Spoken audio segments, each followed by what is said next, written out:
Okay, I'm going to do a quick video on this stone. This is a Okudo Asagi Tome that I got from Alex Gilmore a while ago. It's a very clean stone. It's got a nice foggy pattern, still a bit wet because I just lapped it a while ago.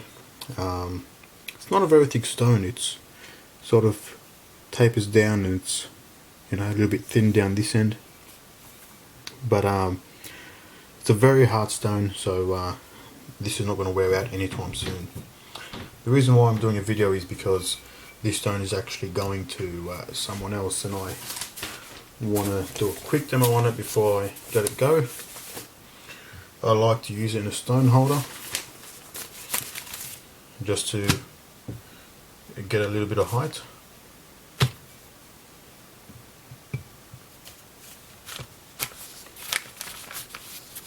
There we go.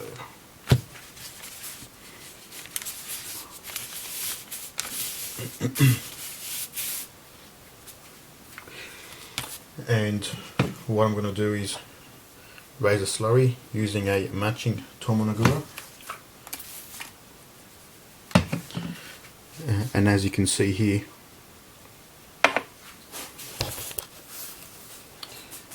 the water will stay on top of the stone for a while.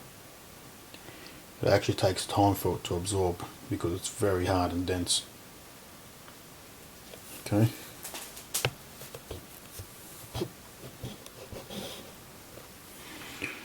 Alright, so let's get a slurry happening.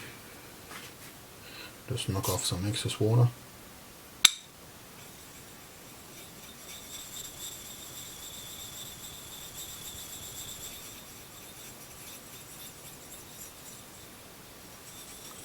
And you want to take your time building a slurry. Use a little bit of pressure until you feel some friction going on. If you use too much, you'll scratch your stone. If you don't use enough, nothing's going to happen. It's just going to be gliding on top of the water. Okay, so use a little bit of pressure to hear that friction. I normally start off with the ends, which is a tip that I got from Alex in one of his videos. When you're honing, doesn't matter what you're honing or sharpening, stones always wear out from the center. So you start from the ends and then you work your way in, and then you just dress the stone and smooth it out. Well, that's what tomos are for, not just raising a slurry. They're used as a dressing stone too. There we go. And you really don't need much. I mean, if you're, especially when you're refreshing or when you have a good pre-finish on a razor, you don't need to use a lot. You can work up a nice big thick muddy slurry if you're doing a one stone hone, but this for me is all I need. Yeah, when you're doing a one stone hone and you slowly dilute, knock off some slurry, that's a different story. Okay. I'll be using this razor, it's a Toa razor. Prefer not to use very hard razors like this on hard steel, but this happens to be lying around, so that's what I'm going to use.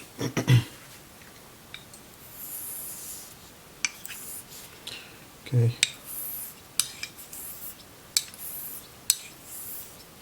Like a tiny little bit more water. That's a bit too much. It's alright.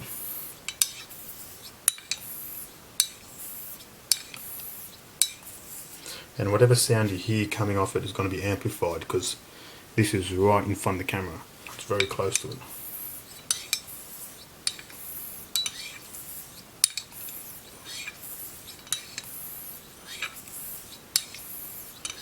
And basically when you're honing on very hard stones, you'll be silly to use anything more than weight of the razor pressure, or no pressure really, when you're finishing or just touching up.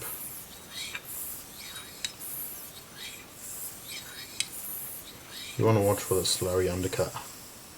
Make sure it's undercutting the whole blade. X strokes do help, this razor happens to be nice and straight. You don't often get razors that are straight,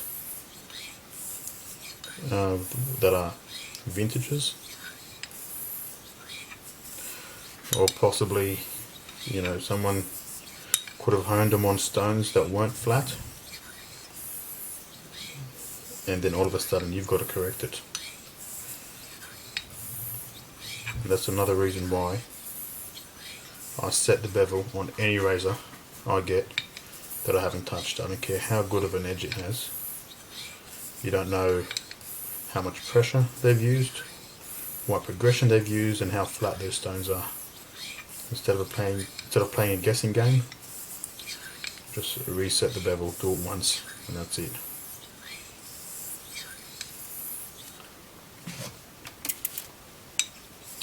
And you can see that nice green Asagi slurry, which consists of both slurry from the Tomo Nagura and the base stone itself.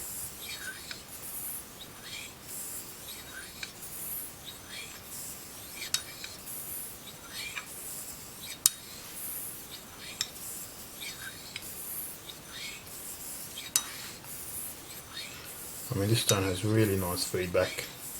It's really nice to hone on. And if you make any mistakes, like use too much pressure, it'll tell you.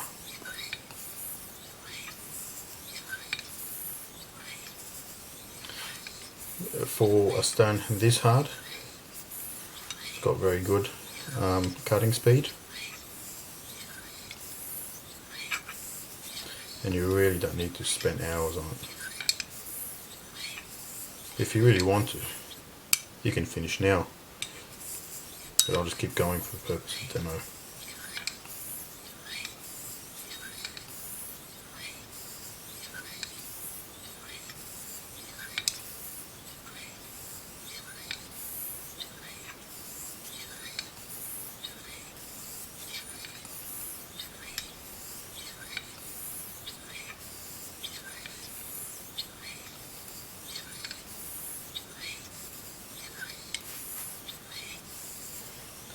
I'm just going to dilute or knock some slurry off the razor.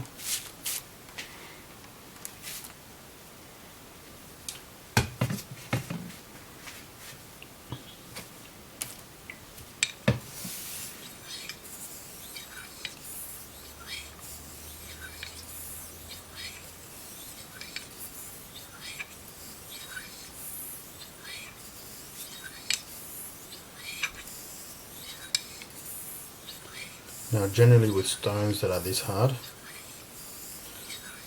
I don't dilute it to clear water. It's more than fine enough the way it is now to finish on.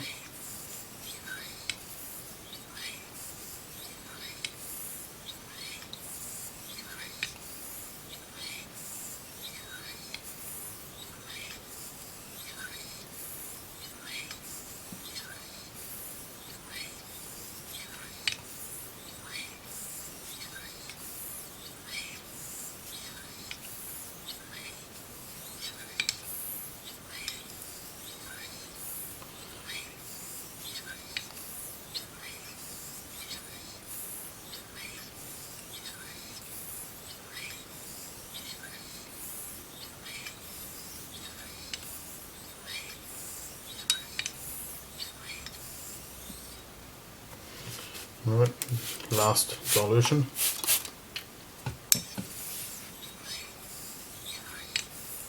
Light slurry.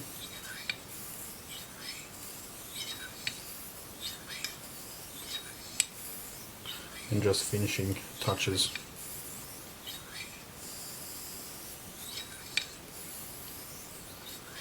Maybe that's something I should bring up. Now, what do you do when you're finishing? What do you look for? Basically, what you do is you want to slow down. Use just the weight of the razor, no pressure, in other words. You want to watch the slurry undercut to make sure you're hitting the entire edge from heel to toe.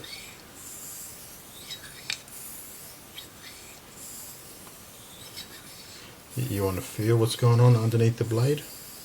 So you want to make sure that there's nothing in this slurry, no large particles in there. You want to make sure it's consistent all the way from heel to toe. And that's why honing it this way really helps look for those things.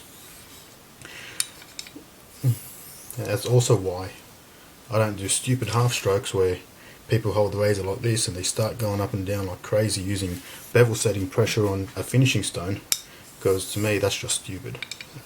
When you do that, you can't look for any of those signs that I just spoke about. If you want to hone that way, it's up to you, but make sure you don't hone anyone's razor like that.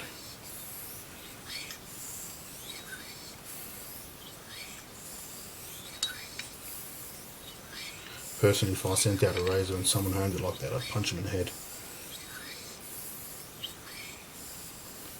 Anyway, I don't need to go much further than this. I can start feeling resistance. That's another thing to look for, or what some people call sticky. And once you start getting that, you really don't need to go any further.